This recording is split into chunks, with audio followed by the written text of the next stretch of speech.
Head 5. The principle of and testimony for defensive arms vindicated.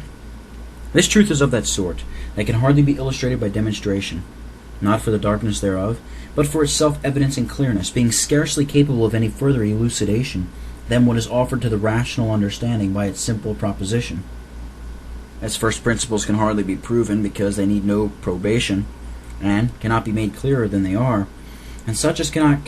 consent to them are incapable of conceiving any probation of them. So this truth of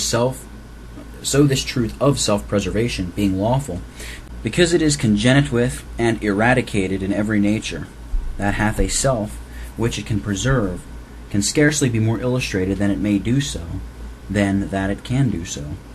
And therefore to all who have a true respect to their own, as well as due concern in the interest of mankind and zeal for the interest of Christ, it might seem superfluous to make a doubt or debate of this,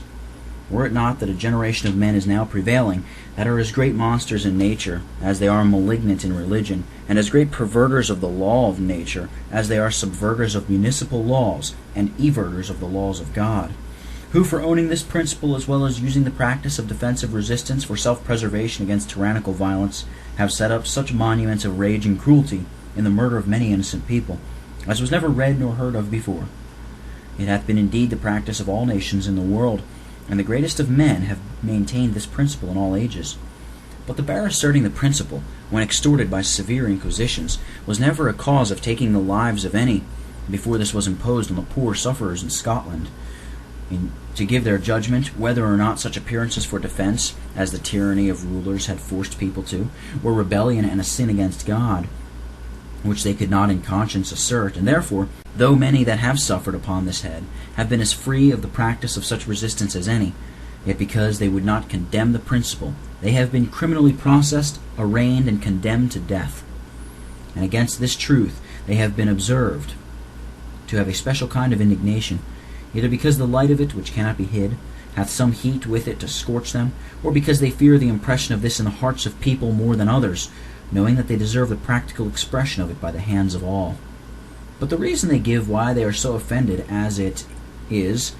that they look upon it as the spring of all the errors of Presbyterians, and a notion that destroys them, which indeed will be found to have a necessary connection with many of the truths that they contend for this day, as it hath been the necessary method of defending them.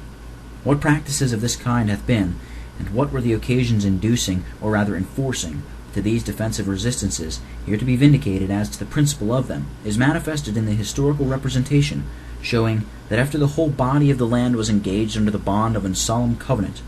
several times renewed, to defend religion and liberty, and in special manner the magistrates of all ranks, the supreme whereof was formally admitted to the government upon these terms,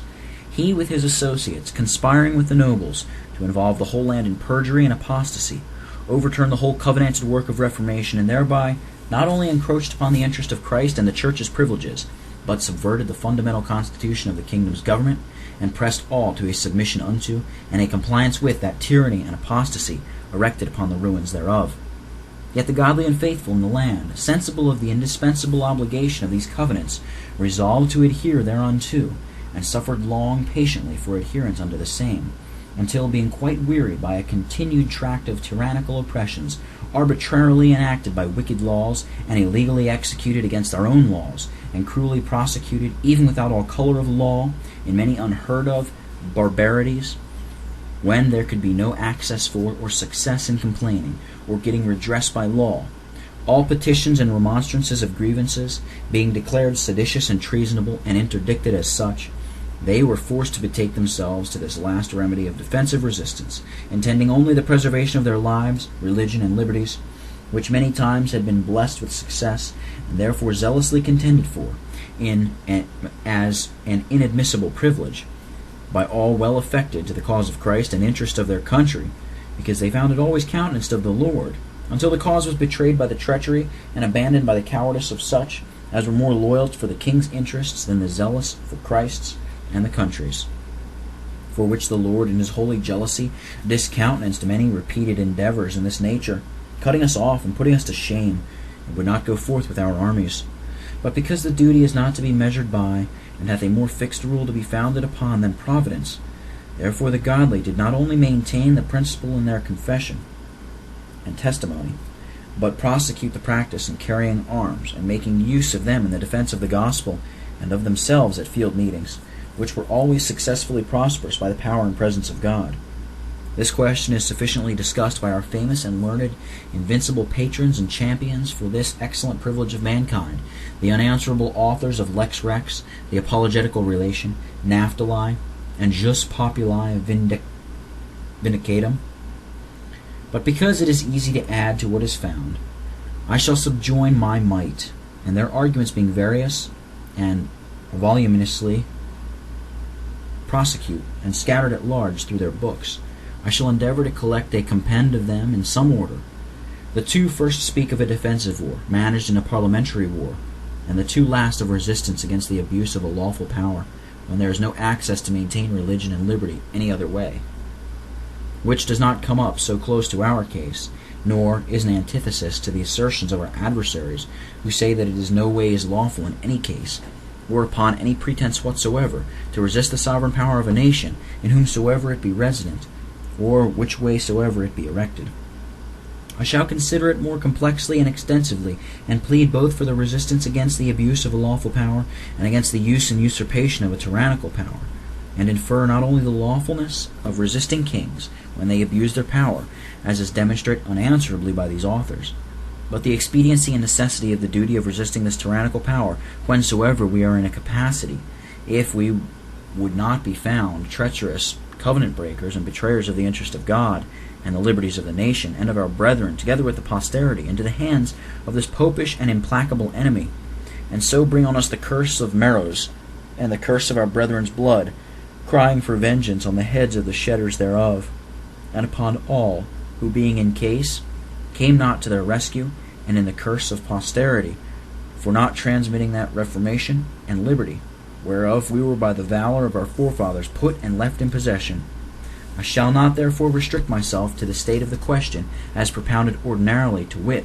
whether or not, when a covenanted king doth really injure, oppress, and invade his subjects' civil and religious rights,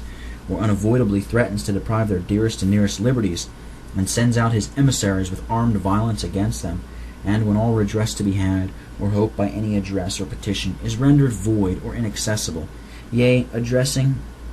interdicted under severe penalties as treasonable, then, and in that case, may a community of these subjects defend themselves, and their religion and liberties, by arms, in resisting his bloody emissaries?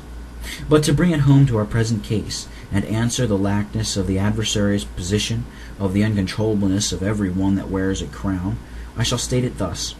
whether or not it is a necessary duty for a community, whether they have the concurrence of the primors or nobles or not, to endeavor in the defense of their lives, religion, laws, and liberties, to resist and repress the usurpation of tyranny of prevailing dominators, using or abusing their power for subverting religion, invading the liberties, and overturning the fundamental laws of their country. I hold the affirmative, and shall essay to prove it by the same arguments that conclude this question, as usually stated, which will more than evince the justifiableness of the sufferings upon this head, in prosecuting of this subject. I shall first permit some concessory considerations to clear it, and secondly bring reasons to prove it. First, for clearing of this truth and taking off mistakes, these concessions may be considered. Number 1, the ordinance of magistracy, which is of God, is not to be resisted, no, not so much as by disobedience or non-obedience, nay, not so much as mentally, by cursing in the heart, Ecclesiastes 10, verse 20. But a person clothed therewith, abusing his power, may be in so far resisted. But tyrants or magistrates turning tyrants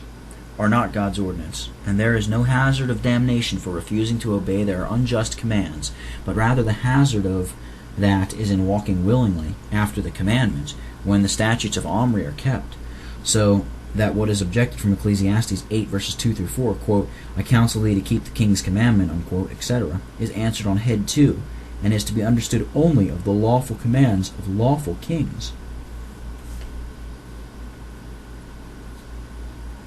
Number 2, rebellion is a damnable sin, except where the word is taken in a lax sense, as Israel is said to have rebelled against Rehoboam, and Hezekiah against Sennacherib, which was a good rebellion, and a clear duty, being taken there for resistance and revolt. In that sense, indeed, some of our risings in arms might be called rebellion, for it is lawful to rebel against tyrants. But because the word is usually taken in an evil sense, therefore it would have been offensive to acknowledge that before the inquisitors, except it had been explained. But rebellion against lawful magistrates is a damnable sin, exemplarily punished in Korah and his company, who rebelled against Moses, and in Sheba and Absalom, who rebelled against David. For to punish the just is not good, nor to strike princes for equity. Proverbs 17, verse 26. And they that resist shall receive to themselves damnation. Romans 13, verse 2. So that this objection brought from this place, as if the apostle were commanding their subjection without resistance to Nero and such tyrants, as it is very impertinent, it is fully answered above in head 2. Here it will be sufficient to reply, firstly, he is hereby vindicating Christianity from that reproach of casting off or refusing subjection to magistrates for conscience sake in general. And it is very considerable what Buchanan says in his book, De Jure Regine, that Paul did not write to the kings themselves because they were not Christians, and therefore the more might be borne with from them, though they should not understand the duty of magistrates. But imagine that there had been some Christian king who had turned tyrant and apostate, quote, to the scandal of religion. What would he have written then? Should, if he had been like himself, would have been, he would have denied that he should be owned for a king, and would have interdicted all Christians' communion with him, and that they should account him no king, but such as they were to have no fellowship with, according to the law of the gospel, unquote.